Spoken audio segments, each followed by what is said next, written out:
अब ये दो जो गोले हैं ना, ये दो जो गोले हैं, इनको ध्यान से सुनो सुनो। एक गोला बड़ा एक गोला छोटा नहीं चलेगा, लैटिस एनर्जी बर्बाद हो जाएगी। एक गोला छोटा दूसरा गोला बड़ा नहीं चलेगा, नहीं चलेगा। दोनों गोले बड़े बड़े नहीं चलेंगे। तो फिर क्या चाहिए आपको? मुझे दो गोले चाहिए, दो एटम चाहिए, और छोटे छोटे और ऑलमोस्ट सेम साइज के चाहिए।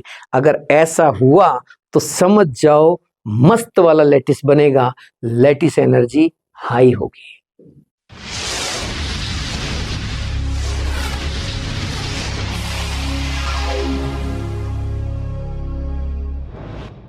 हेलो बच्चों, कैसे हैं आप सब? अच्छे से पढ़ाई चल रही है कि नहीं? इस टाइम इतनी सी भी लापरवाही टॉलरेट नहीं की जाएगी, ध्यान रखना। एग्जाम बहुत ही करीब है, थोड़ी सी भी लापरवाही नहीं करनी है बेटा, बिल्कुल भी नहीं करनी। और जान लगा के लग जाओ, बुरी तरह से लग जाओ, पीछे लग जाओ सब्जेक्ट के, एक एक चीज को पढ़ डालो। कोई भी काम की चीज नहीं छूटनी चाहिए, भले ही फालतू की चीजें छूट जाए, लेकिन काम का कोई भी टॉपिक नहीं छूटना चाहिए, कोई पॉइंट नहीं छूटना चाहिए, कोई क्वेश्चन नहीं छूटना चाहिए। तब जाके मानना कि आपकी तैयारी पूरी होगी, तब ही आपको फुल कॉन्फिडेंस आएगा, तब ही आप पेपर जब देने जाएंगे तो वहां 3-4 घंटे आपका दिमाग बिल्कुल शांत रहेगा। अगर चीजें याद नहीं हो पाई, रिवाइज नहीं हो पाई, तो टेंशन में रहेगी, टेंशन की वजह से आती हुई चीजें भी गलत हो जाएगी, दिमाग ही काम नहीं करेगा। बहुत ही ईमानदारी से पढ़ो बेटा, कुछ भी नहीं सोचना है, कोई नेगेटिव थॉट लेना है, बस हर हाल में एक ही चीज सोचनी है, और वो यही सोचनी है कि मुझे पढ़ना है, मुझे पढ़ना है, और मुझे इसी साल डॉक्टर बनना है, कुछ भी हो जाए चाहे।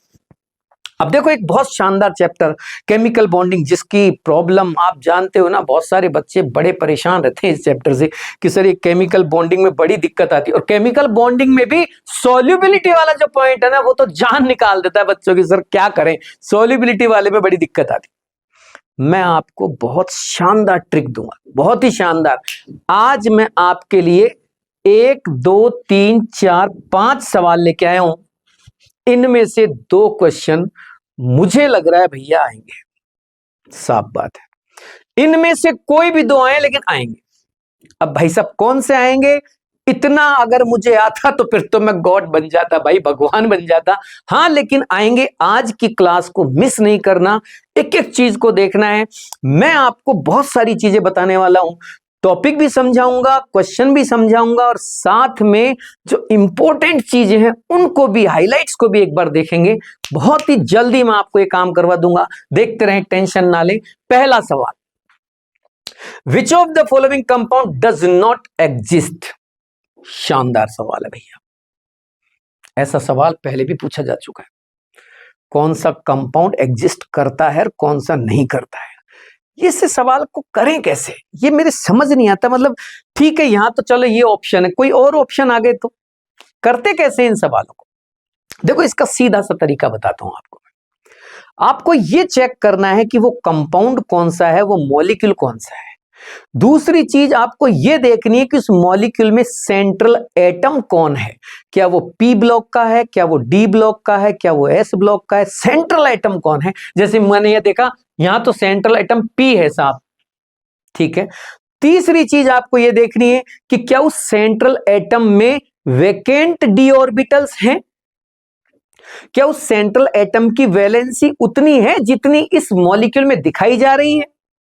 और चौथा ये देखना है कि वैलेंसी उतनी है तो भी ठीक है, क्या ये जो 2 चीजें हैं जुड़ी हुई है, जैसे P के साथ H जुड़ा हुआ है, P के साथ Cl जुड़ा हुआ है, क्या ये वास्तव में जुड़ सकते हैं, क्या ये वास्तव में ओवरलैपिंग कर सकते हैं।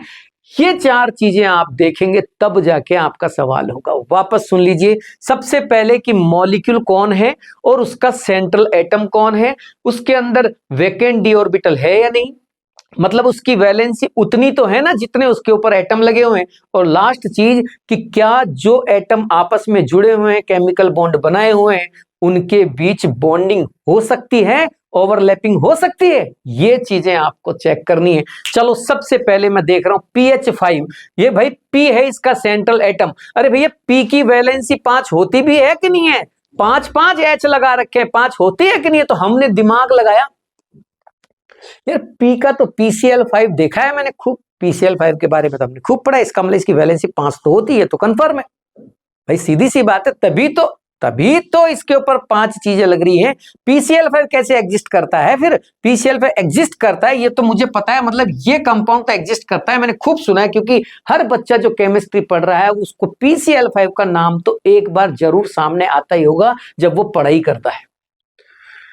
तो भैया PCl5 तो होता है, ये तो कंफर्म है। अब बात ये आती है कि सेंट्रल एटम जो P यहां है उसकी वैलेंसी 5 तक तो होती है, ये तो कंफर्म है, क्योंकि नाइट्रोजन फैमिली का मेंबर है, और नाइट्रोजन फैमिली की जो वैलेंसी है वो 3 और 5 दोनों ही होती है, मतलब 3 भी पॉसिबल होती है और 5 भी। 5 कहां से पॉसिबल होती है? 3 ऑर्बिटल से, सॉरी थर्ड पीरियड से, क्योंकि थर्ड पीरियड, देखो एक बहुत सुंदर लाइन लिखी है मैंने, P block elements belonging to third and higher periods can expand their octet due to presence of vacant d orbital, क्योंकि थर्ड पीरियड में डी चालू हो जाता है, तो थर्ड पीरियड से लेके नीचे तक के सारे पीरियड्स में डी ऑर्बिटल्स मिल जाते हैं, और डी ऑर्बिटल्स मिल जाते हैं तो वो अपनी वैलेंसी को एक्सपेंड कर लेते हैं, और वैलेंसी एक्सपेंड कर लेते हैं, इसीलिए तो नाइट्रोजन से नीचे जब जाओगे तो 5-5 वैलेंसी हो जाती है आराम से, कोई दिक्कत नहीं आती। इसका मतलब भाई वैलेंसी तो ठीक है, 5 वैलेंसी है। अब बात आती है अगली, क्या P और H के बीच में जिनको यहां जोड़ा गया है, क्या वास्तव में जुड़ तो सकते हैं? पता लगा है तो जुड़ ही नहीं सकते, और जबरदस्ती जोड़ रखा है। तो सर इसका पता कैसे लगा? इसका सीधा सा तरीका है, आप चेक करो P और H में से P ने कौन सा ऑर्बिटल दिया इस बॉन्ड को बनाने के लिए, इस बॉन्ड की ओवरलैपिंग के लिए। अरे तुम्हें समझ में आ रही है कि नहीं आ रही है? मैं कह रहा हूं P ने कौन सा ऑर्बिटल दिया, तो पता लगा P ने तो 3p दिया। बाय गॉड, ओफो, क्योंकि तो थर्ड पीरियड में तो 3p देगा। अरे भाई फास्फोरस का एटॉमिक नंबर 15 होता है, तो 1s2 2s2 2p6 3s2 3p3, यही तो हुआ। तो भाई P ही दे सकता है, और क्या देगा? P दे देगा। तो देखो P दे दिया भैया इसने, P दे दिया इसने, और इसने दिया P, वो भी तीसरा। अब H से पूछा तू क्या देगी? अरे तो तू देगी क्या ये तो बता। तो बोली भैया मेरे पास तो एक ही है, S है, 1s। अब हो गई समस्या, क्योंकि P 3 है और S 1 का है, बड़ा डिफरेंस आ गया साइज में, इनके बीच की ओवरलैपिंग इतनी अच्छी नहीं हो सकती। बढ़िया ओवरलैपिंग कब होती है? जब लगभग सेम साइज के, ऑलमोस्ट सेम साइज के ऑर्बिटल्स के बीच में ओवरलैपिंग होती है, तो मस्त ओवरलैपिंग होती है, स्ट्रॉन्ग बॉन्ड होता है, जबरदस्त इफेक्टिव बॉन्ड बनता है। इसका मतलब भैया P और H आपस में जुड़ के बॉन्ड ना बना सके, मेरे हिसाब से तो यही होना चाहिए। फिर भी देख लेता हूं और ऑप्शंस को। ZnCl2 तो होता है भैया, Zn की वैलेंसी 2 होती है, Cl जुड़ जाएगा, कौन सी आप बता रही है। और S की वैलेंसी, S की कोवैलेंसी 2 भी होती है, 4 भी होती है, 6 भी होती है। सल्फर, सल्फर जानते हो, सल्फर ऑक्सीजन फैमिली में आता है, ऑक्सीजन के जस्ट नीचे, इसके पास भी वैकेंट डी ऑर्बिटल, तभी तो ये एक एक इलेक्ट्रॉन को डी में ट्रांसफर कर करके नंबर ऑफ अनपेयर्ड इलेक्ट्रॉन अपने वैलेंसी शेल में बढ़ाता जाता है, इसकी वैलेंसी बढ़ती जाती है। इट मींस इसकी 2 4 6 3 टाइप की कोवैलेंसीज पॉसिबल है। तो भैया वो भी पॉसिबल, भैया ये भी पॉसिबल, भैया ये भी पॉसिबल, बस ये इम्पॉसिबल। बाय गॉड, पहला क्वेश्चन हो गया। बच्चों, एक आदमी आया था लुइस लेविस, उसने बोला कि ऐसा है, देखो दुनिया में जितने भी एटम हैं वो सारे के सारे अपनी वैलेंसी शेल में ऑक्टेट कंप्लीट करने के चक्कर में रहते हैं। अब उस ऑक्टेट को कंप्लीट करने के चक्कर में वो क्या क्या नहीं करते, बाय गॉड, इलेक्ट्रॉन दे देते हैं, इलेक्ट्रॉन ले लेते हैं, शेयरिंग कर लेते हैं, कोवेलेंट बॉन्ड बना लेते हैं, अनाप शनाप कर। आखिर ऐसा ऑक्टेट में है क्या? स्टेबिलिटी। अपनी स्टेबिलिटी बढ़ाने के लिए हर एटम भाग रहा है इलेक्ट्रॉन को लेने के लिए या इलेक्ट्रॉन देने के लिए। किसी के पास ज्यादा है तो वो देना चाहता है और कम है तो वो लेना चाहता है। मतलब हर हाल में वो अपना ऑक्टेट, अपने वैलेंसी शेल को इनर्ट गैस जैसा बनाना चाहता है, क्योंकि इनर्ट गैस स्टेबल है, खुला घूमती है मार्केट में, कोई लेना देना नहीं, कोई डर नहीं। सब चाहते हैं ये काम, क्या दिक्कत आ रही?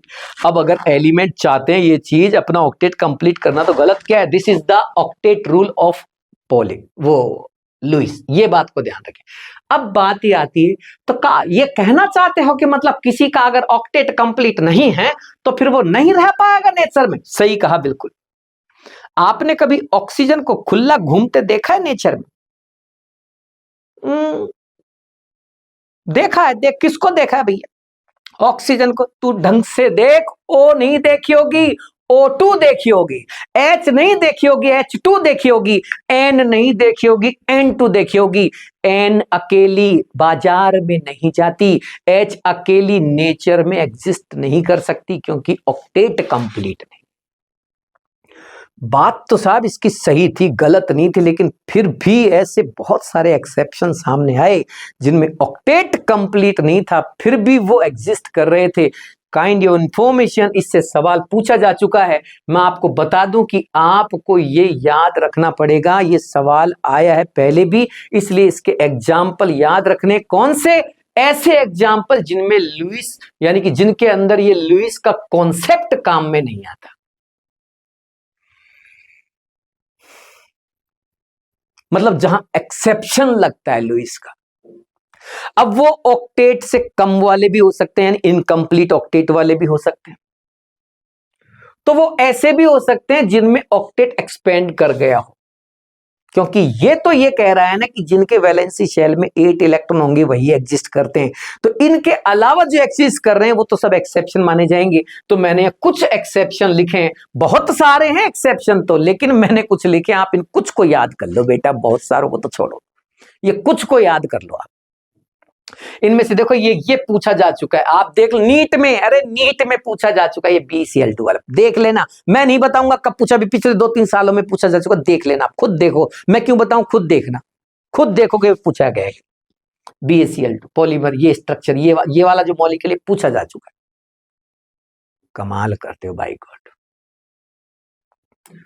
अच्छा, तो ये सारे BF3, BCl3, AlCl3, AlBr3, ये जितने भी आपने लिखे सबके सब ये ऐसे हैं जो लुईस के ऑक्टेट रूल को फॉलो नहीं करते। शाबाश, सही पकड़ा है बेटा।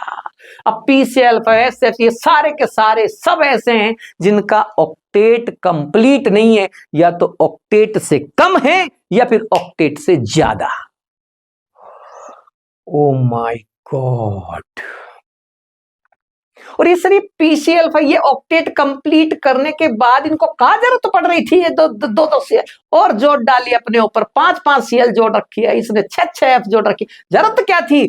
नेचर ही ऐसी इनकी वैलेंसी शेल में अनपेयर्ड इलेक्ट्रॉन बढ़ जाते हैं due to vacant d orbital, और ऐसा थर्ड पीरियड से लेके हायर पीरियड्स में एलिमेंट्स के अंदर हो सकता है, p ब्लॉक के अंदर, इसीलिए तो उनके अंदर वैलेंसी बढ़ जाती है।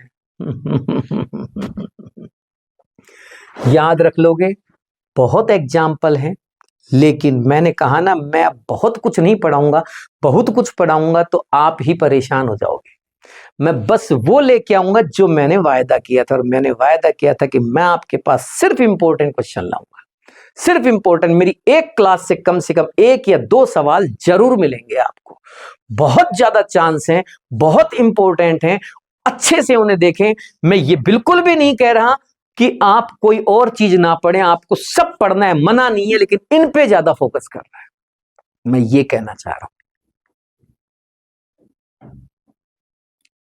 क्योंकि मैं भगवान नहीं हूं, भगवान थोड़ी हूं। ठीक है, अपने एक्सपीरियंस से, अपने एनालिसिस से मैं कुछ अच्छे सेलेक्टेड क्वेश्चन लाया हूं, लेकिन क्या हम इन्हीं के भरोसे चले जाएं? नहीं, वो तो फिर मूर्खता कहलाएगी। इन्हीं के भरोसे कैसे चले जाओगे? आप पढ़ो ना पूरा, कौन मना करता है, लेकिन मैं तो लास्ट टाइम है, कम पढ़ना है, क्योंकि अब ज्यादा टाइम तो है नहीं, तो बहुत ज्यादा तो पढ़ नहीं सकते, तो कम पढ़ना है तो ऐसी चीजें पढ़ो ना जिन पे ज्यादा फोकस करो, जिन पे जो ज्यादा इंपॉर्टेंट है, जिनके चांस बन रहे हैं। बात तो ये है बस, जो इंपॉर्टेंट है उन पे फोकस ज्यादा करो। तो जो इंपॉर्टेंट वो बता रहा हूं मैं आपको, करो इन पे फोकस, बात खत्म हो गई। अगली चीज मैं इसको हटा रहा हूं भैया ताकि जगह खाली हो जाए। ये चल भैया चल भैया चल भैया, अगला सवाल। एक और चीज बता दूं मैं आपको, ऐसे भी मॉलिक्यूल हैं जिनमें एक समस्या आती है, और वो मॉलिक्यूल आपको पी ब्लॉक के नीचे वाले एलिमेंट से बनते हुए नजर आएंगे, वहीं दिखेंगे वो। क्या है problem? In heavier p block elements, heavier समझ रहे हो, पी ब्लॉक तो समझ गए ना, ये एस ब्लॉक, ये डी ब्लॉक, मैं इसकी बात कर रहा हूं, इस ब्लॉक की बात कर रहा हूं, this is the P block, इनकी बात कर रहा है। और इनमें भी ये नीचे वालों की बात कर रहा है, हैवियर यानी कि भारी वाले, भारी भारी नीचे वाले, ये इनसे ऊपर भी थोड़ा बहुत देख सकते हो, बाकी मोस्टली इनमें दिखेगा ये इफेक्ट। क्या होता है, क्या है कि ऊपर से जब नीचे जाते हैं तो मास तो बढ़ता जाता है, तो आप जानते हो ना। और उसके मास के बढ़ने, अब क्यों बढ़ता है? क्योंकि न्यूक्लियस में नंबर ऑफ प्रोटॉन बढ़ते जाते हैं, भाई सीधी सी बात है, प्रोटॉन बढ़ेंगे न्यूट्रॉन बढ़ेंगे तो मास बढ़ेगा। अब उसका एक समस्या एक पैदा हो जाती है, क्या? In heavier p block elements lower oxidation states become more stable. क्या कहना चाहते हो? ये कह रहा है कि छोटी वाली जो ऑक्सीडेशन स्टेट है ना वो ज्यादा स्टेबल हो जाती है, जबकि होनी तो बड़ी वाली स्टेबल चाहिए, ऊपर वालों में तो बड़ी वाली स्टेबल होती। क्यों? तो due to poor shielding effect of inner d and f orbitals. अंदर के डी और एफ ऑर्बिटल्स में जो इलेक्ट्रॉन है उनके बीच में बहुत ज्यादा जो है शील्डिंग इफेक्ट या इंटर इलेक्ट्रॉनिक रिपल्शन नहीं लग पाता, तो उसकी वजह से न्यूक्लियस का अट्रैक्शन हावी हो जाता है, और वो इतना अट्रैक्शन लगा देता है बाहर वाले शेल पे कि बाहर वाले शेल के एस इलेक्ट्रॉन, जो कि आप जानते हो उसकी पेनिट्रेशन टेंडेंसी ज्यादा होती है न्यूक्लियस की तरफ, तो वैसे अट्रैक्ट रहते हैं एस ब्लॉक के element, sorry s sub shell रहते हैं ना, तो एस के इलेक्ट्रॉन्स को अपनी ओर पकड़ के खींच के रखता है, यूं खींच रखता है, और उसकी वजह से वो पेयर इनर्ट हो जाता है।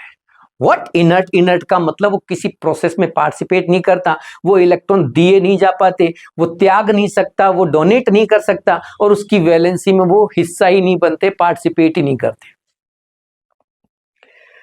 सर समझ नहीं आई, थोड़ा खुल के बताओ ना सर, बिल्कुल ही नहीं बैठे। देखो मैं बता, जैसे मान लो बोरोन फैमिली, BALGAINTL, मान लो TL सबसे नीचे है, बोरोन की +3 ऑक्सीडेशन स्टेट स्टेबल होती है, Al की +3 स्टेबल होती है, सबकी +3 स्टेबल है, बट इसकी TL की +3 कम स्टेबल और +1 ज्यादा स्टेबल। आखिर दो इलेक्ट्रॉन का चक्कर पड़ कैसे गया? ये चक्कर पड़ गया इसके एस इलेक्ट्रॉन की वजह से, क्योंकि इस ग्रुप का जो कॉन्फ़िगरेशन है वो है NS2NP3। ये जो एस वाले दो इलेक्ट्रॉन है ना, ये एस वाले दो इलेक्ट्रॉन, सॉरी NP3 नहीं NP1, अपन तो बोरॉन फैमिली ले रहे। ये जो एस वाले दो इलेक्ट्रॉन है ना भाई साहब, ये एस वाले दो इलेक्ट्रॉन, इनको न्यूक्लियस पकड़ के खींचता है, अपनी ओर अट्रैक्ट रखता है, और उस अट्रैक्शन की वजह से ये डोनेट नहीं हो पाते, केवल एक ही इलेक्ट्रॉन निकल पाता है, और इसकी केवल और केवल नीचे वाले की बात चल रही है, और इसकी केवल एक ही ऑक्सीडेशन स्टेट बन पाती है +1, बस। इसका +3 स्टेबल होता ही नहीं है। ओ माय गॉड, तो ऐसा तो फिर इसमें भी होता है, अरे सब में होता है भाई गॉड, सब में होता है। अब मैं कार्बन फैमिली की बात करूं तो CSIGE, देखो SNPB, इसमें भी ये समस्या है। कार्बन फैमिली का जो कॉन्फ़िगरेशन है वो होता है NS2NP2, और ये जो है सब में 4-4 वैलेंसी दिखाता है, इसकी 4, इसकी 4, इसकी 4, इसकी 4, लेकिन इसमें नहीं होती है 4। क्यों? क्योंकि इसमें इतना ज्यादा मास न्यूक्लियस का बढ़ जाता है कि उसकी वजह से अट्रैक्शन इतना एक्सर्ट हो जाता है, वो अट्रैक्शन की वजह से एस के इलेक्ट्रॉन को इसका न्यूक्लियस खींच के रखता है, और ये केवल ज्यादा से ज्यादा 2 इलेक्ट्रॉन दे पाता है, इसलिए 2 वाली ज्यादा स्टेबल होती है, 4 वाली कम स्टेबल हो जाती है पीबी के अंदर। This is the inert pair effect.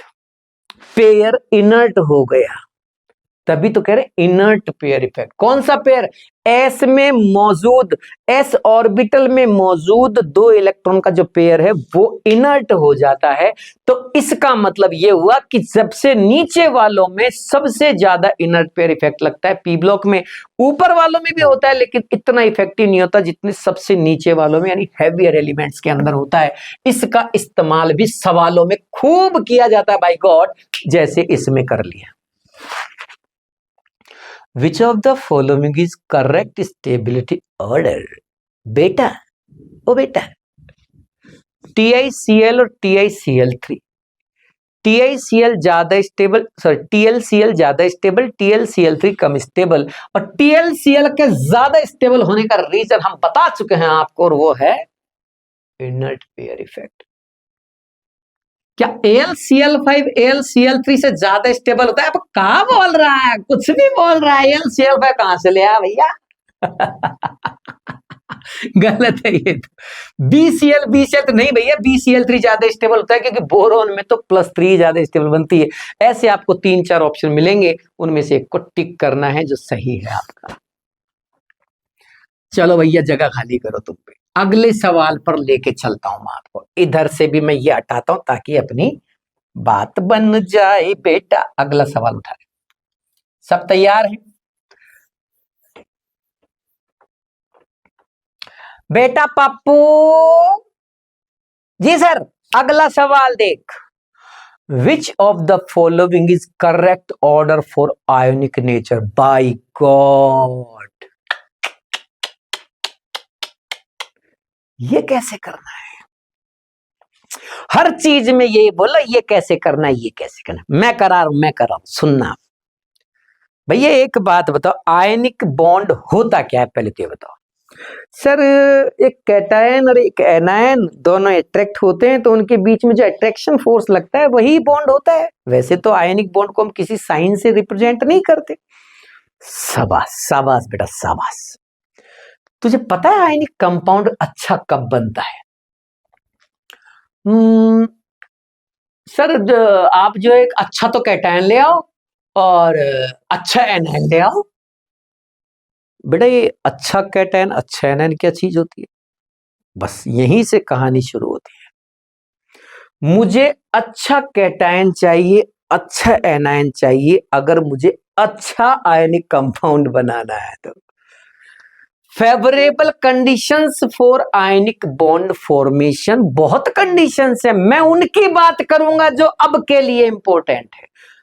सारा का सारा उठा के लाऊंगा तो आप परेशान हो जाएंगे।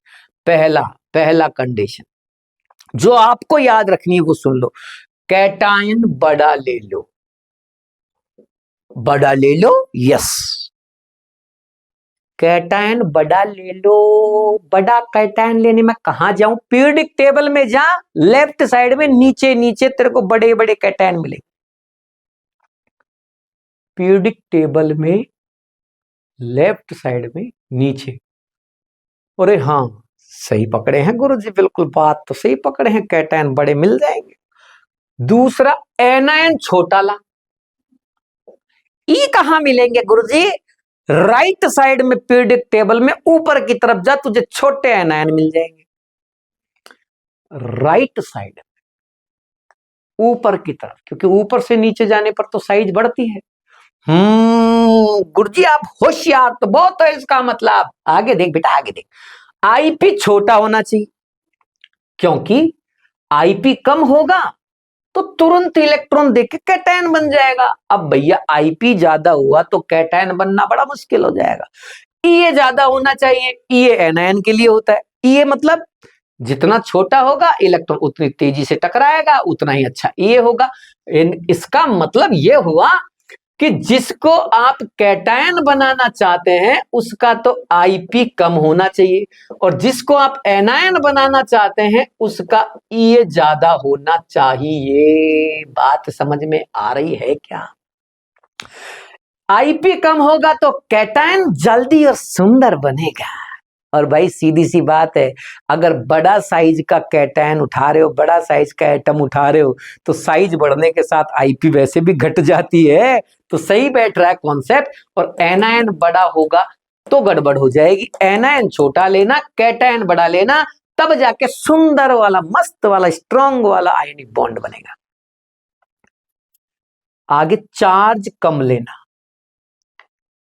चार्ज कम लेना, ये क्या कहना चाहते हो? अरे चार्ज कम लेना, मैग्नीट्यूड कम होना चाहिए। जैसे किसी एलिमेंट पे +1 है, किसी एलिमेंट पे +2 है, किसी पे +3 है, तो बढ़िया आयनिक बॉन्ड तो ये बनाएगा। और सर एनायन में भी ये किसी पे -1 है, किसी पे -2 है, किसी पे -3, तो बढ़िया आयनिक कंपाउंड तो तब बनेगा जब चार्ज लोअर होंगे, छोटे चार्ज होंगे। क्यों गुरुजी, ऐसा क्यों? क्योंकि जितना ज्यादा कैटायनिक चार्ज लेगा, कैटायन पे चार्ज जितना ज्यादा करेगा, इसका साइज उतना ही छोटा हो जाएगा। जबकि मुझे चाहिए था बड़ा कैटायन, चार्ज ज्यादा कैसे ले सकता है? बुद्धि नहीं है बिल्कुल भी, सोच नहीं पा रहा है क्या? कैटायन पे चार्ज का मैग्नीट्यूड ज्यादा कर देगा तो उसका साइज छोटा नहीं हो जाएगा? और मुझे कैटायन बड़ा चाहिए, भी बताया था ना, बड़ा कैटायन चाहिए। ऐसे एनायन पे अगर माइनस चार्ज बढ़ाएगा तो उसका साइज बड़ा नहीं हो जाएगा? जितना ज्यादा निगेटिव उतना ज्यादा साइज नहीं हो जाएगा? मुझे तो कैटायन बड़ा और एनायन छोटा चाहिए ना। बात तो भैया एक बात है, सही कह रहे हो सर, एक बात है, बात तो आपकी दमदार निकली। तो क्या करें, मुझे ये याद रखना पड़ेगा। हाँ, अब मान ले क्वेश्चन ये आ गया, विच of the following is the favourable condition for stable ionic bond formation. तो आपको 4 ऑप्शन में से उस कंडीशन को टिक करना है जो फेवरेबल है आयनिक बॉन्ड फॉर्मेशन के लिए। क्यों ऐसे नहीं पूछ सकता? नहीं, जैसे मैंने लिखा है वैसे ही पूछेगा। मैंने क्या बोला था? मैं जो जो बताऊंगा क्लास में वो पूरा याद करना है। Okay sir, okay okay sir, okay. तो इसका मतलब मुझे अगर इस सवाल को करना है तो मुझे इन बातों का ध्यान रखना पड़ेगा। यस, अब सही पकड़े हैं, इन बातों का ध्यान रखना ही पड़ेगा। पहला सवाल ये कह रहा है विच of the following is correct order of ionic nature. बेटा कहां तक रटोगे, मुझे बताओ कहां तक रटोगे आप? जब तक कॉन्सेप्ट दिमाग में नहीं बैठेगा तब तक तू रटे जा रटे जा रटे जा। तूने 5 एग्जाम्पल रट लिए, 10 एग्जाम्पल रट लिए, 15 एग्जाम्पल रट लिए, क्या होगा? और कोई नया आ गया तो नहीं, कोई नया आ गया तो क्या करेगा? नहीं, वहां वही आएगा कि जो आप पढ़ के जा रहे हो। फिर इसलिए कॉन्सेप्ट को भी समझना जरूरी है। हाँ, इतना जरूर है, जो मैंने लिखे उन पे आप फोकस करना। देखो मैं बार बार इसी बात को इसलिए कह रहा हूं क्योंकि मैं ये तो नहीं कह सकता कभी भी, ये तो कहना भी अनुचित है कि यही आएंगे। हाँ, लेकिन इनके जैसे आएंगे। अगर ये हो गए तो वो हो जाएंगे, ये मैं गारंटी से कहता हूं। ये हो गए और ऐसा सवाल आ गया तो वो भी कर दोगे आप। मैं ऐसे ट्रिक से समझाऊंगा आपको। अब आपको सवाल को करने के लिए क्या क्या चीज याद रखनी है? पहली चीज, कैटायन बड़ा, एनायन छोटा, आयनिक टेंडेंसी ज्यादा। कैटायन बड़ा, एनायन छोटा, आयनिक टेंडेंसी ज्यादा। सही है सर ये तो? अब आ रही है समझ में? अब आ रही है समझ में? Sir sir sir sir cation sir ये तो पंगा हो गया। का पंगा हो गया? काहे का पंगा हो गया? एनायन बड़ा दिख नहीं रहा क्या? कैटायन कांस्टेंट है लेकिन एनायन तो बड़ा हो रहा है ना। एनायन बड़ा हो रहा है तो कम आयनिक होगा, ये कम आयनिक होगा, तो सही है ना? अरे हाँ, आप ही ने तो कहा था कैटायन बड़ा एनायन छोटा। वहां तो एनायन बड़ा है तो वो कम आयनिक होगा, इसका मतलब ऑर्डर सही है।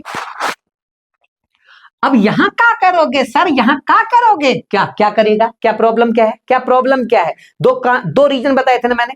पहले तो कैटायन और एनायन देखना और दूसरा चार्ज देखना, चार्ज मैग्नीट्यूड चेक करना। इस पे +1 है, इस पे +2 है, इस पे +3 है, इस पे -1 है, इस पे -2 है, इस पे -3 है। का बोले थे हम? नहीं, का बोले का थे हम का बोले थे? चार्ज लो लेने हैं, लोअर चार्ज ही आपको अच्छे आयनिक बॉन्ड देंगे।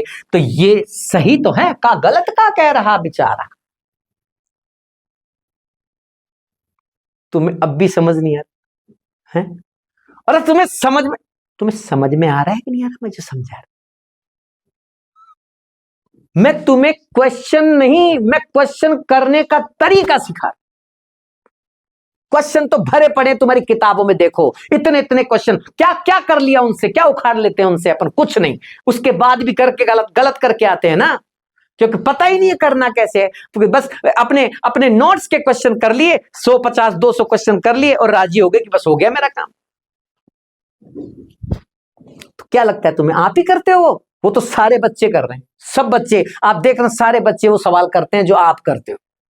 फिर भी कोई रह जाता है और कोई हो जाता है सेलेक्ट, क्यों? यही रीजन है कि करने का तरीका क्या, कैसे कर रहे हो क्वेश्चन, आप रट रहे हो कि उनका मतलब समझ रहे हो। अगला MnO Mn2O3 Mn2O7, सर इनमें कैसे बताएं, इनमें बताएं कैसे? देख बार बार वही बात कर रहा है, देख देखा ना बार बार, जबकि मैंने बता दिया कि इसी से आंसर देना है।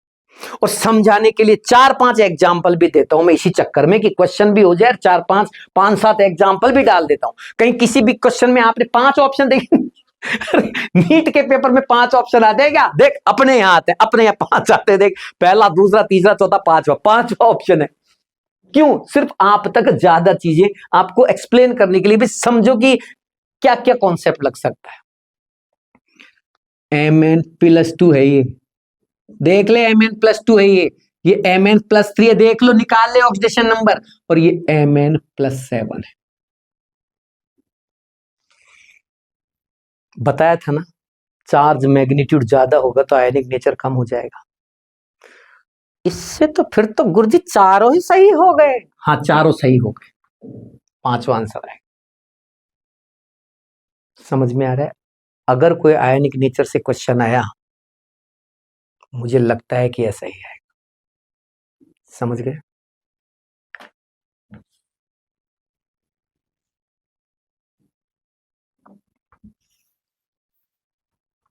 आगे आओ, आगे आओ। Which of the following is the correct order of Eli?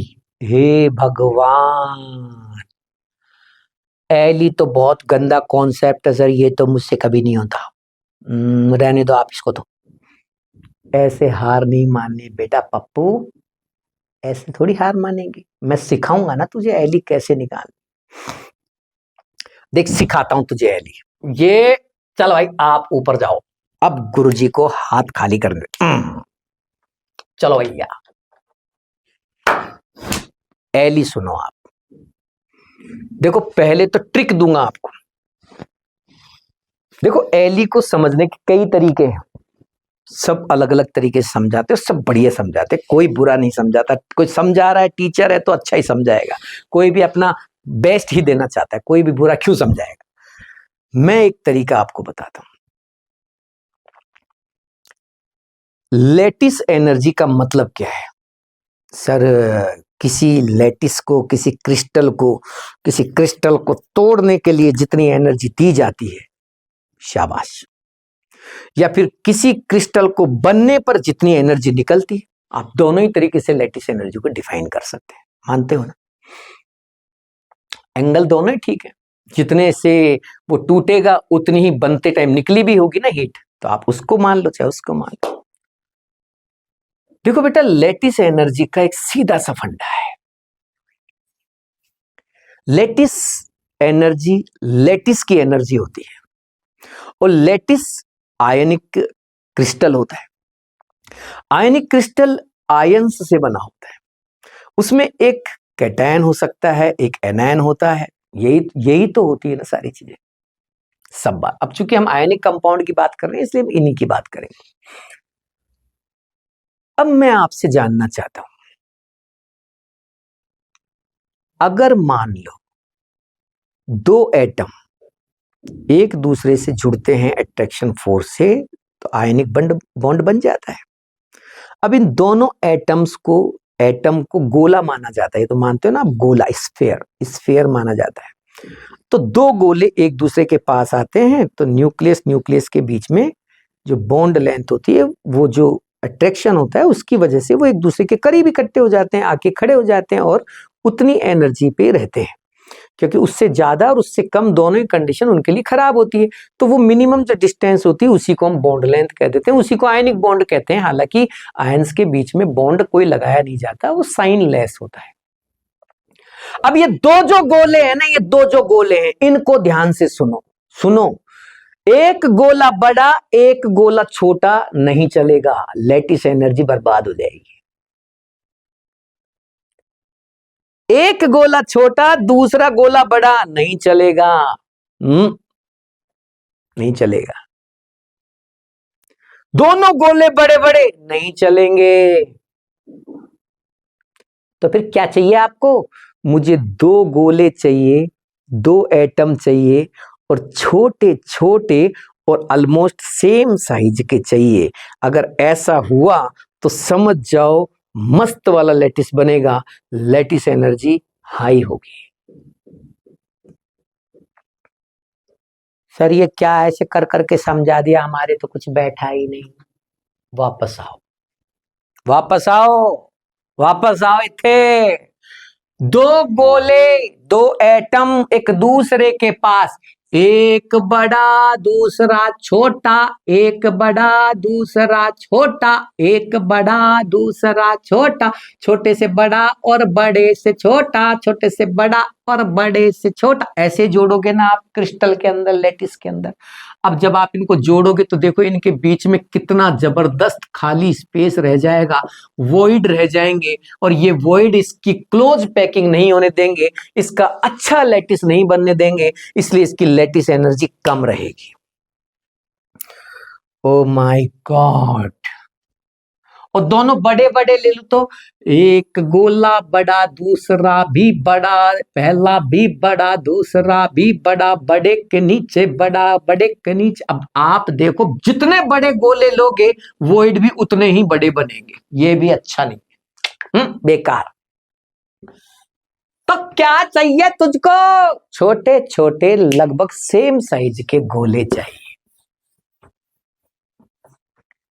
छोटे छोटे सेम साइज के कैटायन और एनायन, छोटे छोटे सेम साइज के कैटायन और एनायन अगर जोड़ दिए जाएं तो क्रिस्टल जोर का बन जाता है, लैटिस एनर्जी हाई हो जाती है। तो क्या मुझे लैटिस एनर्जी का आंसर देने के लिए गोले चेक करने पड़ेंगे? 100% चेक करने पड़ेंगे। तो सर हमको क्या पता उनकी साइज का? क्यों साइज का क्यों पता नहीं है भैया? पीरियडिक टेबल नहीं देखी? पता नहीं है कि लेफ्ट से राइट जाते हैं पीरियडिक टेबल में तो साइज घटता है, ऊपर से नीचे जाते हैं तो साइज बढ़ता है। तो देख के पता नहीं लगा सकता, अंदाजा ही तो लगाना है। ओके, ऐसे करना है क्या? ठीक है ठीक है।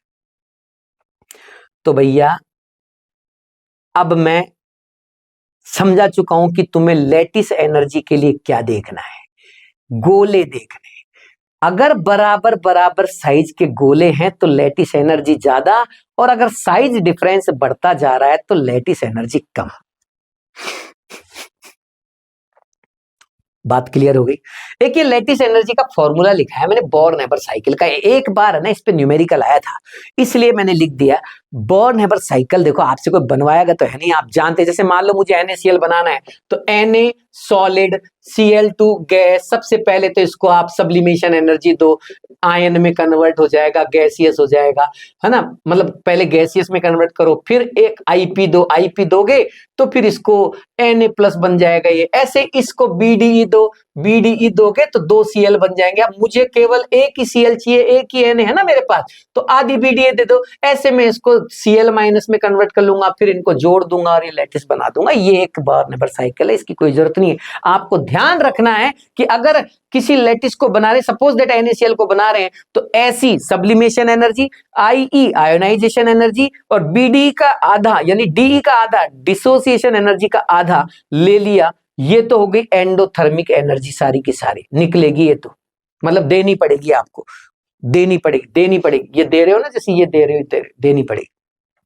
और ये इलेक्ट्रॉन एफिनिटी और लैटिस एनर्जी, ये निकली हुई एनर्जी मानी, इनको सबको सम कर देंगे तो डेल्टा HF और NaCl आ जाएगा, यानी heat of formation of NaCl आ जाएगा। और ज्यादा मैं इसके बारे में कुछ नहीं बताऊंगा, आप एक बार देख लेना। ये जो बोर्न-हेबर साइकिल है वो हेस लॉ पे डिपेंडेंट है।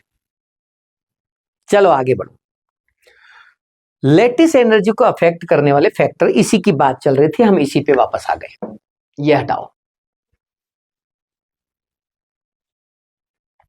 Ionic radius. अभी बताए हम तुम्हें, अभी बताए हम, cation and anion should be, बाबूजी देखो, cation and anion should be small and almost similar size, छोटे हो और सेम साइज के हो तो मजा आ जाएगा भाई गॉड।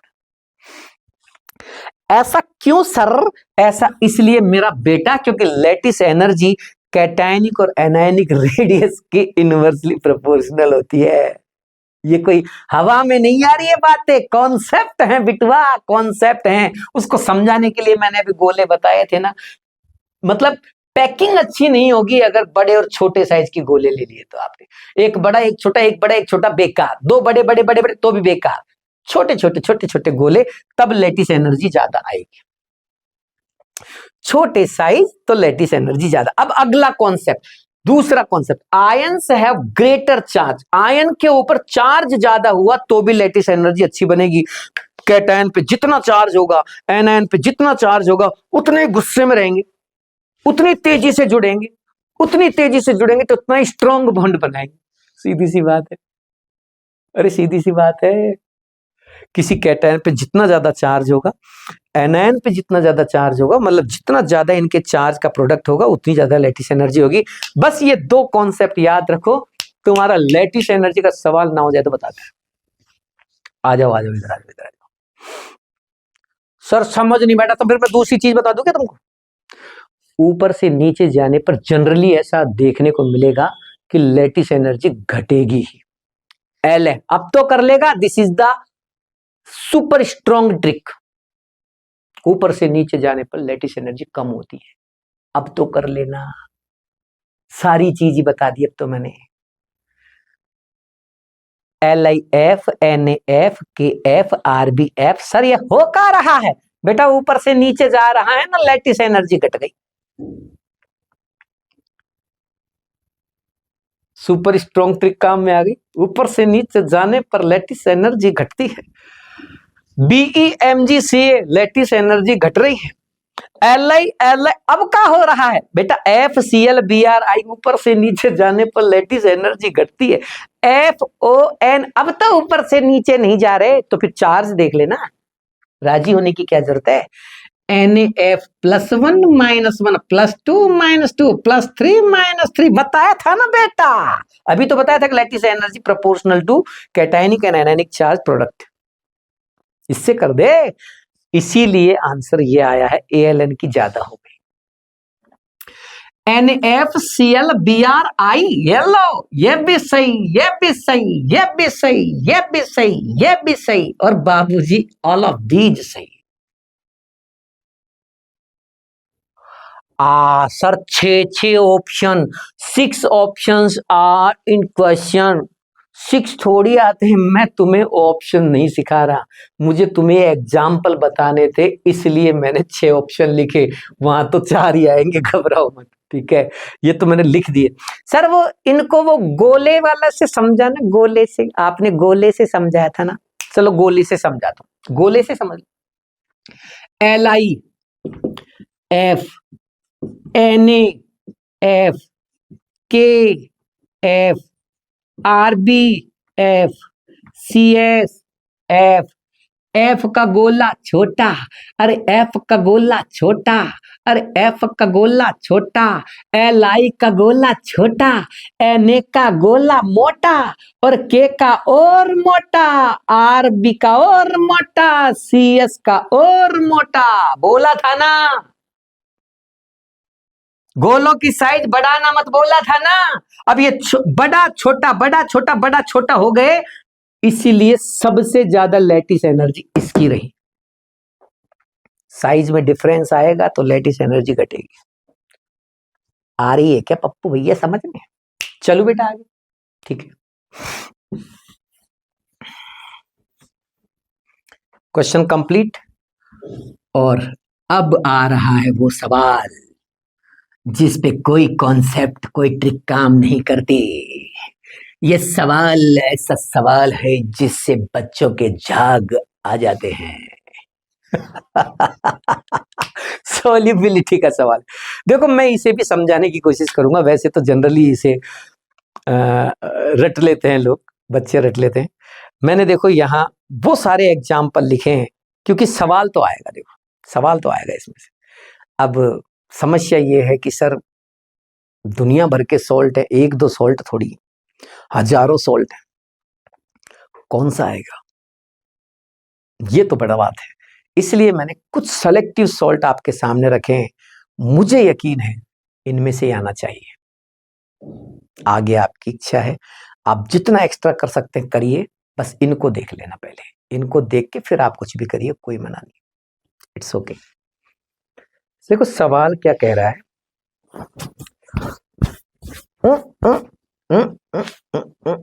यार ये हेयर स्टाइल बिगड़ जाती है मेरी बार बार। आज तो क्या बाल मेरे को बड़ा अजीब सा लग रहा है। चलो जी इधर आ जाइए जी, इधर आ जाइए। विच of the following is the correct order of solubility? Solubility आखिर चीज क्या है, होती क्या है सॉल्युबिलिटी? देखो मैं बताता हूं। हमने कोई टुकड़ा लिया NaCl का, नमक का टुकड़ा लिया LNaCl, और डाल दिया बेटा पानी में। जैसे ही पानी में गया भैया NaCl ने तो घुलने से मना कर दिया। भाई मैं ना घुलूं, साफ बात है, हम नहीं घुलेंगे, हम नहीं टूटेंगे। बड़ी मुश्किल से हम दोनों आपस में मिले हैं, क्योंकि कैटायन और एनायन आपस में अट्रैक्ट हुए तब जाके ये बना है। और दोनों के मिलने से हमारी लैटिस एनर्जी ज्यादा। अब भैया इस लैटिस एनर्जी के बराबर जब तक एनर्जी नहीं दोगे तब तक तो ये टूटने से रहे। तो पानी बोला ठीक है, घबरा क्यों रहे, तू नीचे तो है, नीचे आ जा, हम तेरे को लेटिस एनर्जी देते हैं। और भैया पानी ने इसको लेटिस एनर्जी प्रोवाइड करा दी। आप कभी भी देखना नमक को पानी में डालते हैं ना, नमक को, तो पानी थोड़ा ठंडा हो जाता है, क्योंकि नमक का जो टुकड़ा है या नमक जो है NaCl में डिस्ट्रीब्यूट होने से पहले हीट को एब्जॉर्व करता है। एंडोथर्मिक प्रोसेस होती है, पानी में से हीट को ले लेता है। इसलिए तो बिल्कुल चिल्ड वाटर लो, देखो उसमें नमक नहीं घुले, बहुत मुश्किल हो जाएगी। इसलिए थोड़ा सा नॉर्मल वाटर में नमक अच्छे से घुल जाता है। गर्म पानी लोगे तो और जल्दी घुल जाएगा, और गर्म लोगे तो नमक और जल्दी घुल जाएगा। गरम गरम सब्जी में पर डालते नहीं, मम्मी थोड़ा नमक देना, थोड़ा कम है, तो तुरंत घुल जाता है, क्योंकि आराम से उसको लेटिस एनर्जी मिल जाती है। पानी में जैसे ही वो गया, पानी से लेटिस एनर्जी लिए, बाबूजी अलग अलग हो गए। अलग अलग होते भैया दिमाग खराब हुई गवा Cl का और Na का। इक्का लगा का रखा है, हम दोनों को जुदा कर दिया तुमने। बड़ी मुश्किल से हम चिपके होते, क्या दिक्कत आ रही थी तुम? अरे तो दिक्कत क्या है भैया, नमकीन पानी बनाना है, घोलना तो पड़ेगा तुमको। दिक्कत क्या है तुम्हें, क्या दिक्कत? अरे दिक्कत है हमको, हमारे ऊपर पॉजिटिव आ गया, उधर हमारी Cl के ऊपर माइनस आ गया, कौन संभालेगा हमारे चार्ज को? बात तो सही है यार,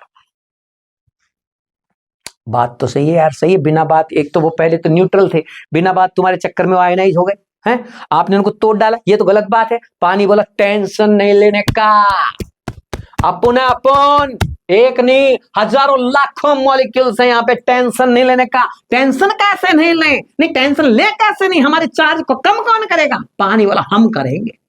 और भैया पानी के सारे मॉलिक्यूल चारों तरफ इकट्ठे हो गए, Na के भी और Cl के भी। Na की तरफ पानी का निगेटिव हिस्सा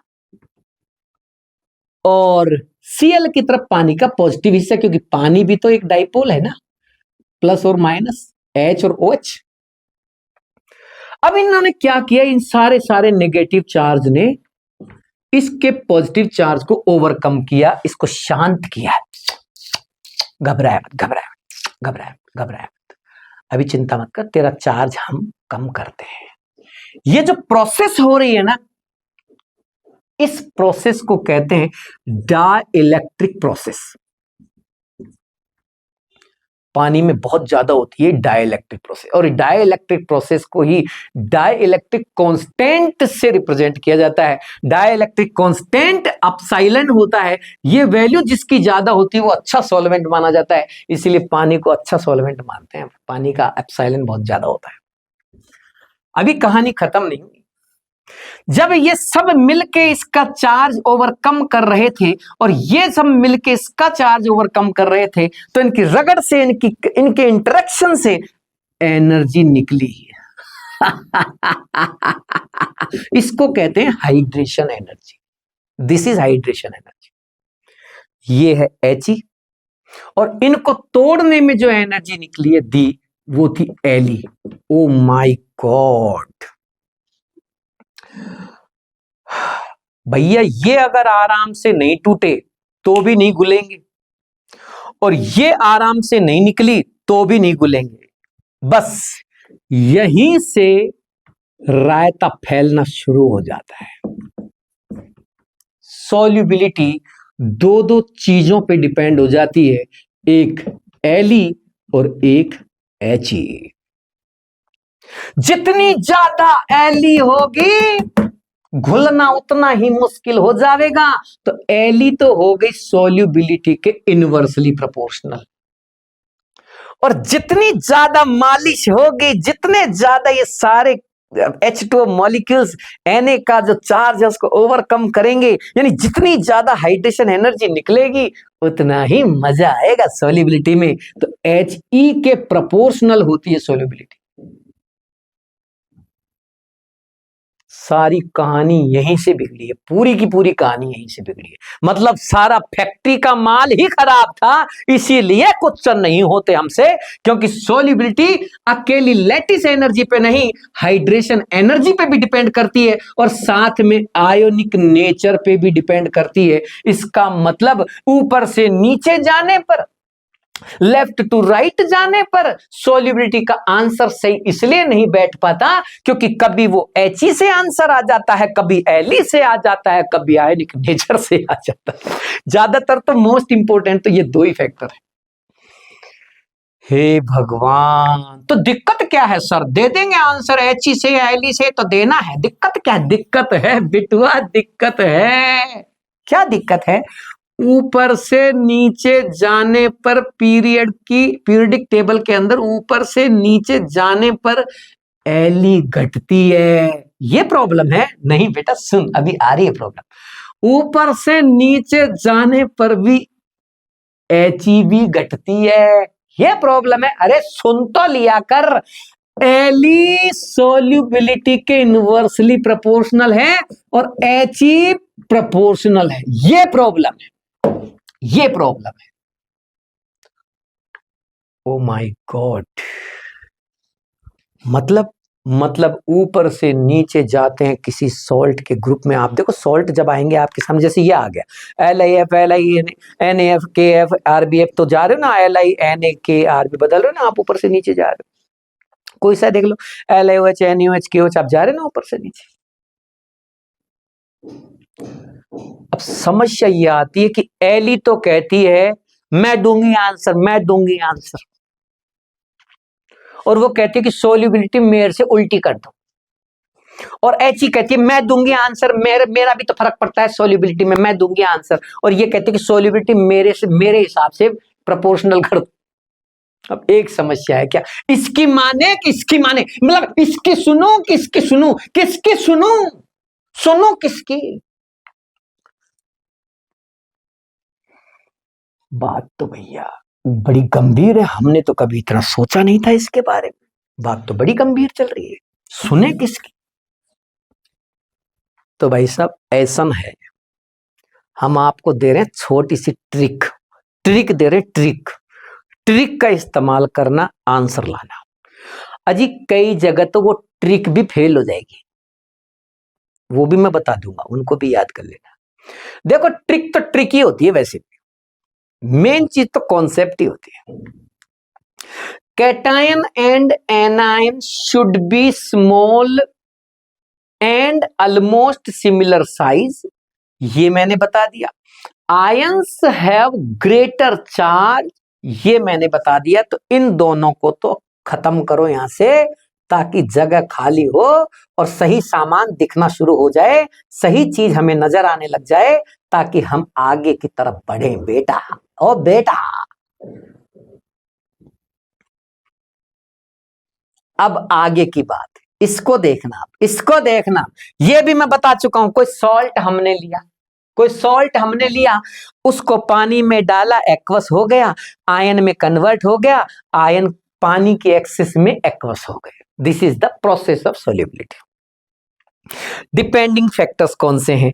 नेचर ऑफ सॉल्वेंट, अपसाइलेंट ज्यादा होना चाहिए, सॉल्वेंट अच्छा होना चाहिए, उसका डाइलेक्ट्रिक कांस्टेंट अच्छा होना चाहिए, मतलब उसमें कैटायन और एनायन जो जनरेट होते हैं सॉल्ट के, उनके चार्ज को ओवरकम करने की टेंडेंसी अच्छी खासी होनी चाहिए। दूसरी He और तीसरी Li।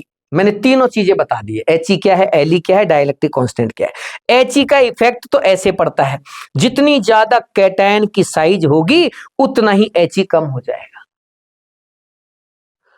एनायन की भी तो दे रखी है, एनायन की साइज को नेग्लिजिबल इसलिए मान लेते हैं क्योंकि जनरली ये माना जाता है कि कैटायन और एनायन में एनायन बड़ा होता है।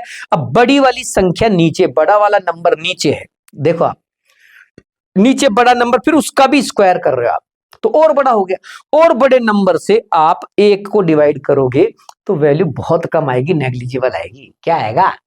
इसलिए उसको आप हटा सकते हो, डायरेक्ट आप He को आर स्क्वायर यानी कि कैटायन की रेडियस के इनवर्सली प्रोपोर्शनल मान सकते हो। और भैया ऊपर से नीचे Li Na के आर बी सी एस, यहां तो कैटायन की रेडियस बढ़ रही है, इसलिए ऊपर से नीचे कैटायन की रेडियस बढ़ने की वजह से He घटती है। तो बता दिया ना मैंने, तुमको बता तो दिया, ऊपर से नीचे जाने पर कैटायन की भी रेडियस He भी घटती है और Li भी घटती है। समस्या यह है कि He तो कहती है कि मेरे जैसी बना दो सॉल्युबिलिटी का ऑर्डर, और Li कहता है मुझसे उल्टा कर दो सॉल्युबिलिटी का ऑर्डर। समस्या ये है, समस्या को ध्यान से सुन लो, समस्या ये है। और ये कोई जरूरी नहीं है कि तुमसे सॉल्युबिलिटी का ऑर्डर ही पूछे, हो सकता है इनमें से कोई लाइन पूछ ली जाए करेक्ट इनकरेक्ट स्टेटमेंट में या असर्शन रीजन में, हो सकता है ये पूछी जा सकती है, इसलिए एक एक चीज को सुन लेना। तो भैया एक बात बताओ, He और सोल्वेशन एनर्जी आपने बोला He पे भी डिपेंड करती है, मतलब रेडियस पे डिपेंड करती है। इधर Li इनवर्सली प्रोपोर्शनल होती है और He प्रोपोर्शनल होती है, आपने ये भी बोल दिया, सारी बात बोल दी। तो फिर मैं करूंगा कैसे, मैं He से आंसर लाऊं कि Li से लाऊं? तो मैं एक ट्रिक देता हूं, बहुत सारी जगह तो ये काम आ जाएगी। देखो मैं सबके लिए नहीं बोल रहा, 100% काम आएगी, बहुत सारे क्वेश्चन आपके इससे हो जाएंगे। कुछ एक मैं आपको अलग से बता दूंगा, बस उनको याद कर लो, ठीक है। ये कह रहा है कि एनायन अगर लार्ज हो, बड़े साइज के एनायन हो, देखो एनायन लार्ज, लार्ज समझते हो ना आप, लार्ज मतलब जैसे Br माइनस बड़ा है, I माइनस बड़ा है, साइज बड़ा है ना, SO4-2 कार्बोनेट, सल्फेट, बाइकार्बोनेट, ये बड़े बड़े हैं क्योंकि एक से ज्यादा एलिमेंट है इसके अंदर। देखो HCO, सल्फेट है तो S है, 4 O है, तो इतने सारे, इतना जगह घेरेंगे, बड़ा वॉल्यूम हो गया ना। ऐसे बड़े एनायन की बात करो, अगर एनायन बड़े हैं तब तो He डोमिनेट करेगी, He से आंसर देना। अगर एनायन छोटे हैं तो एनायन अगर छोटे हैं, ये देखो मिट गया बाय गॉड मेरे कोट से, एनायन अगर छोटे हैं तो Li डोमिनेट करेगी, और अगर एनायन वेरिएबल हैं तो आप आंसर आयनिक नेचर से दे देना। अगर He डोमिनेट करे तो He प्रोपोर्शनल करके सोल्युबिलिटी का आंसर दे देना, Li डोमिनेंसी में हो तो Li के इनवर्सली प्रोपोर्शनल करके आप सोल्युबिलिटी का आंसर दे देना, और अगर आयनिक नेचर डोमिनेंसी में हो तो फिर आप सोल्युबिलिटी का प्रोपोर्शनल में आंसर दे देना। ये तीन चीजें आपको याद रखनी। गुरुजी बैठ ही नहीं, जरा थोड़ा एग्जाम्पल लेके बताइए। आओ मैं इधर दिखाता हूं, LIFNAFKFRB, F गौर से देखो, सब में F यानी छोटा एनायन, और छोटा एनायन होता है तो यदि स्मॉल एनायन होता है तो लैटिस एनर्जी से आंसर देते हैं, और लैटिस एनर्जी बोलती है कि मैं ऊपर से नीचे जाने पर घटती हूं तो सोल्युबिलिटी बढ़नी चाहिए, तो बढ़ रही है ना, कहां दिक्कत आ रही है। और अगर एनायन बड़ा हो तो देखो बड़ा हो रहा, एनायन बड़ा हो तो वो बढ़ा रहा, देखो सल्फेट बड़ा होता है ना। अगर एनायन बड़ा हो तो if large anion then He dominate करेगी, He डोमिनेट करेगी तो आंसर He से आएगा, और He कहती है कि जैसी मैं दिख रही हूं वैसी ही सॉल्युबिलिटी बना दो, तो बना दी ना मैंने। He ऊपर से नीचे घटती है तो सॉल्युबिलिटी भी घटती है। क्यों जी? LiOH, OH भी एक छोटा एनायन माना जाता है। छोटे में वही कॉन्सेप्ट लगाना है, क्या? Lattice energy. लगा दिया lattice energy, LiOH NaOH KOH, ऊपर से नीचे लैटिस एनर्जी घटती है तो सॉल्युबिलिटी बढ़ती है। सेम टू सेम ये। लो बाबूजी, 3 तो ये हो गए, सेम ये हो गए। लो ये भी ऐसे, सब होंगे सब होंगे। अगला देखो, ओ माय गॉड, क्या हुआ बेटा? सर यहां तो एनायन ही बदल दिया है, और आपने बोला था अगर एनायन बदल जावेंगे तो सॉल्युबिलिटी का आंसर आयनिक नेचर से आवेगा। हाँ तो दे दे, दे दे बेटा। और आयनिक नेचर तो सर ऊपर से नीचे जाने पर कैटायन में ऊपर से नीचे जाने पर तो आयनिक नेचर बढ़ती है, और एनायंस में ऊपर से नीचे जाने पर आयनिक नेचर घटती है। सर समझ ना आए हमरे का कहना चाहते हो? ओ भैया कैसे समझाऊं मैं इनको? मैं कह रहा हूं, मैंने मान लीजिए कैटायन बदले, कैटायन बदलता जा रहा हूं, A+Cl B+Cl C+Cl, मैं कैटायन बदलते जा रहा हूं, एनायन सेम है।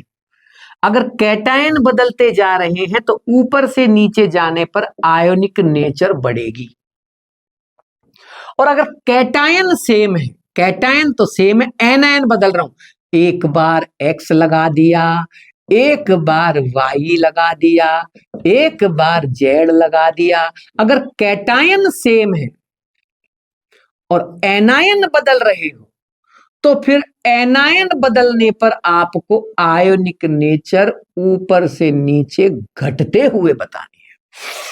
हे भगवान, सर एक बात बताओ, ये बड़ा एनायन लेने से आफत कौन सी आ जाती है?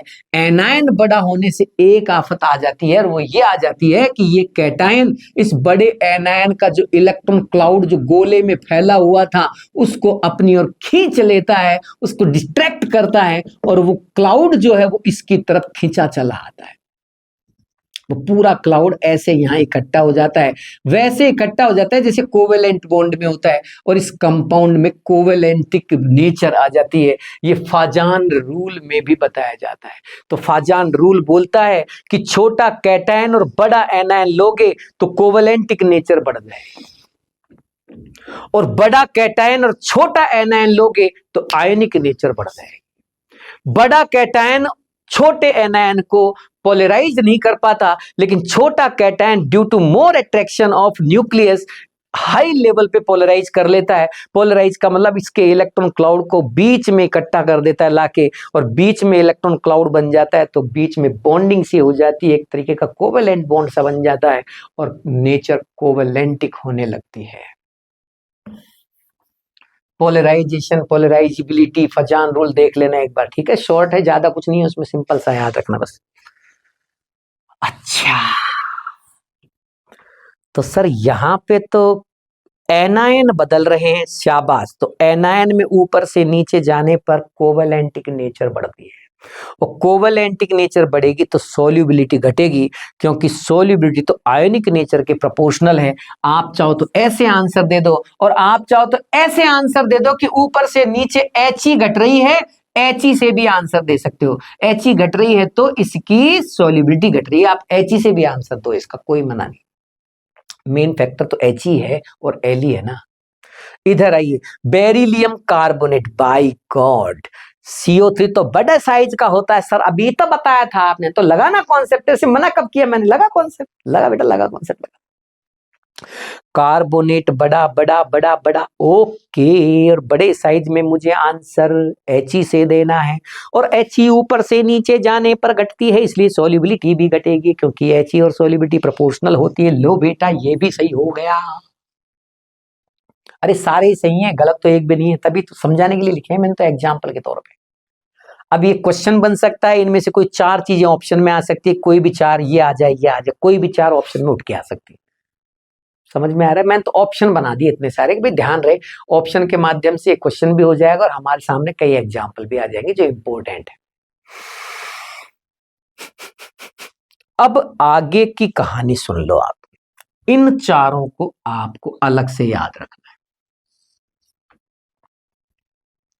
यहां आपका ट्रिक काम नहीं करेगा। बाकी तो काम में आ रही, सब में काम में आ रहा है, सब में काम आएगा, घबराओ मत, सब में। इनको अलग से याद कर ले। तो सर असर्शन रीजन में आकर आ गया तो फिर क्या करेंगे?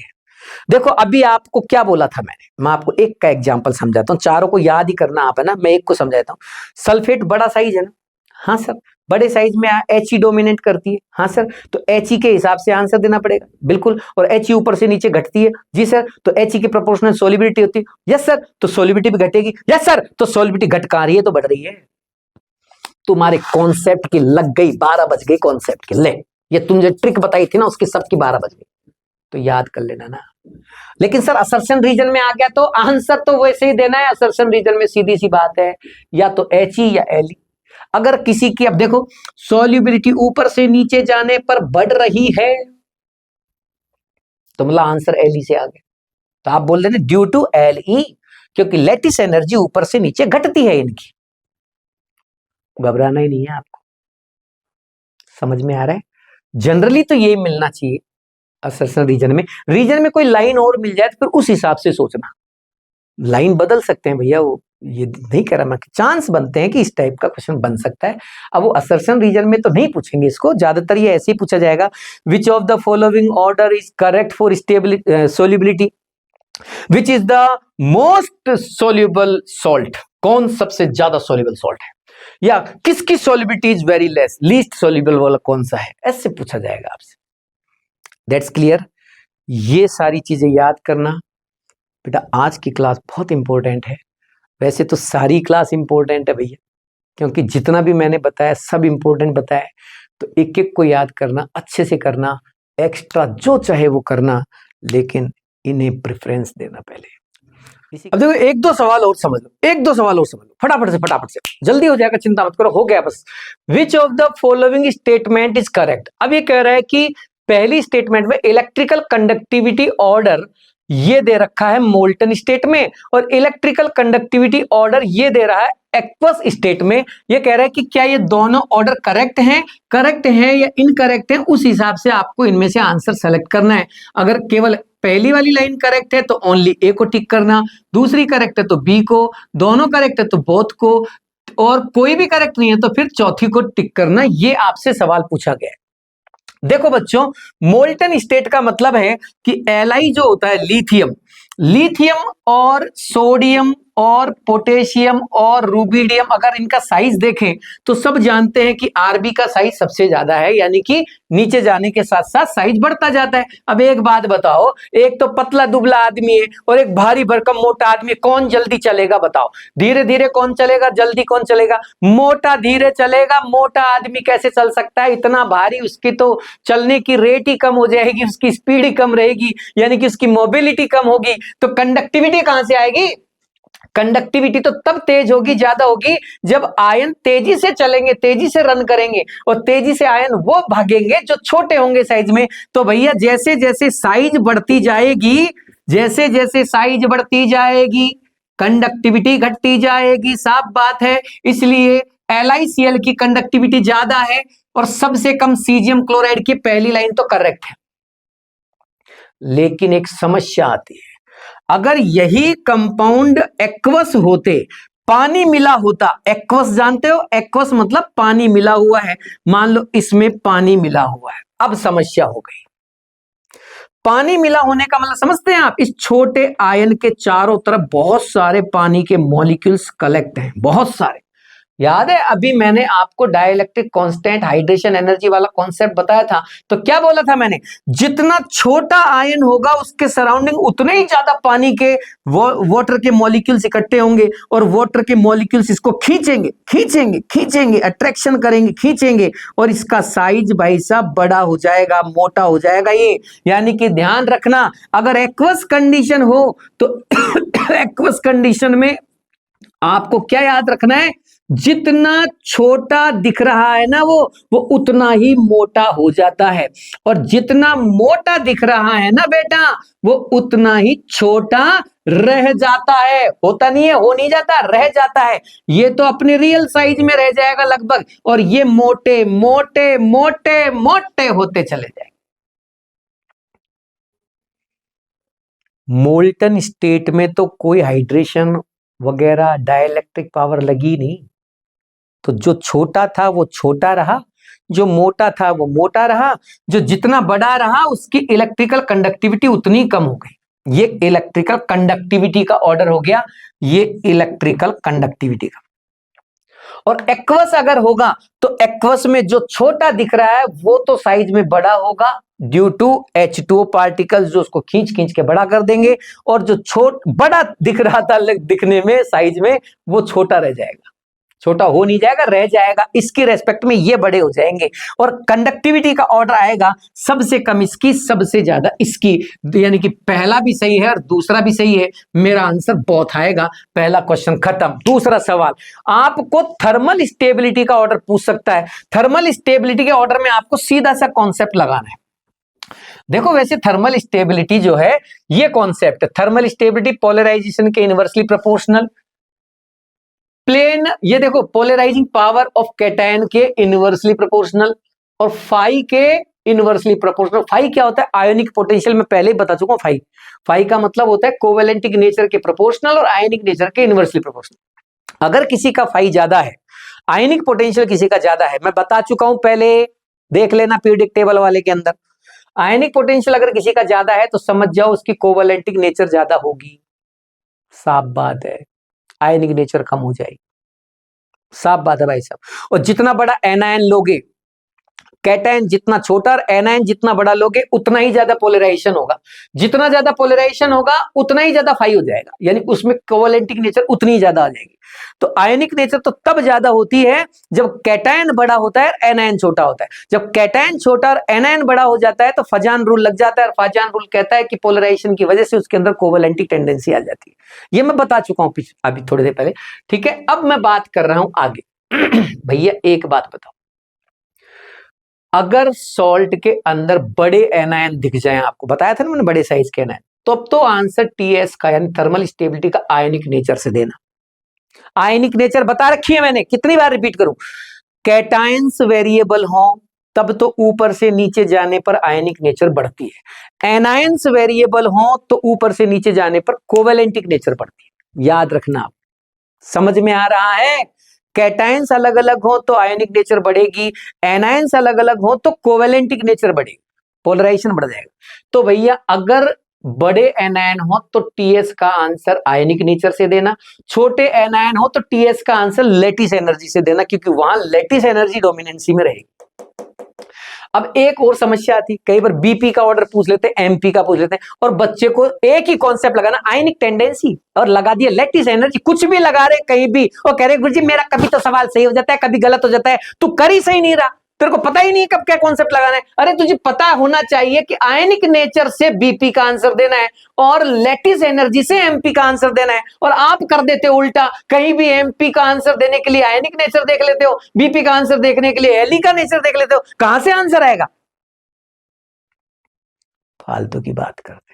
लैटिस एनर्जी से देख के आंसर देना है एमपी का। जब भी कोई एमपी का आंसर पूछे मेल्टिंग पॉइंट का, तो आपको लैटिस एनर्जी के प्रोपोर्शनल रखनी है, बीपी का पूछे तो आयनिक नेचर के प्रोपोर्शनल रखनी है। ध्यान रखना, इंपॉर्टेंट क्वेश्चन बनता है। चलो अगला सवाल करते हैं। अगला सवाल, which of the following is the correct order for thermal stability?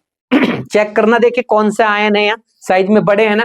अब बड़े आयन के लिए आपको आंसर किससे देने के लिए बोला था मैंने? आयनिक नेचर से। अब यहाँ कैटायन बदल रहे हैं, कैटायन में बदलते हैं तो आयनिक नेचर ऊपर से नीचे बढ़ती है, तो आयनिक नेचर बढ़ेगी तो टीएस भी बढ़ेगी। कहां दिक्कत आ रही है? दिक्कत क्या आ रही है ये तो बता दो। क्या करूं मैं इन बच्चों का? Lithium carbonate, sodium carbonate, potassium carbonate, देखो फिर बड़ा एनायन लेंगे, बड़ा एनायन लेंगे तो आंसर किससे देना है? आयनिक नेचर से। आयनिक नेचर ऊपर से नीचे जाने पर बढ़ रही है क्योंकि कैटायंस वेरिएबल है, तो फिर आयनिक नेचर बढ़ रही है तो थर्मल स्टेबिलिटी बढ़ेगी। सही है ये तो। इसमें आ जाओ, LiH, ओ माय गॉड, छोटा ले लिया। H हाइड्राइड तो छोटी सी होती है, H तो छोटा होता है ना यार, छोटा है तो लैटिस एनर्जी से आंसर। अब आप बताइए, ऊपर से नीचे जाने पर आपने लैटिस एनर्जी को घटाया नहीं था क्या? आपने कहा था ना कि लैटिस एनर्जी ऊपर से नीचे जाने पर घटती है, कम होती है ना। लैटिस एनर्जी कम होती है तो फिर टीएस भी कम होगी। अब आंसर टीएस से, टीएस का जो है लैटिस एनर्जी से दे दिया मैंने। अगले में देखो, LiF, Li2, oh my God, क्या हुआ? करंट आ गया? नहीं, एनायन छोटे भी हैं और वेरिएबल भी हैं। एनायन ही अलग अलग ले लिए तो घबरा क्यों रहे?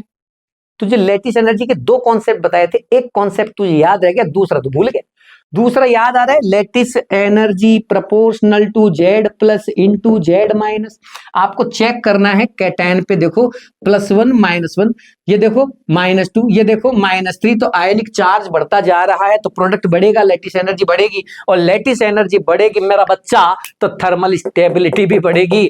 आप जिसका आंसर लेटिस एनर्जी से देना है उसका लेटिस से ही देंगे तभी आंसर आएगा, और अगर आपने किसी और तरीके से आंसर दिया, मैच कर दिया ना, इनको मिक्स कर दिया, तो आंसर भी मिक्स आएगा और नंबर भी बेटा मिक्स ही आएंगे। फिर तो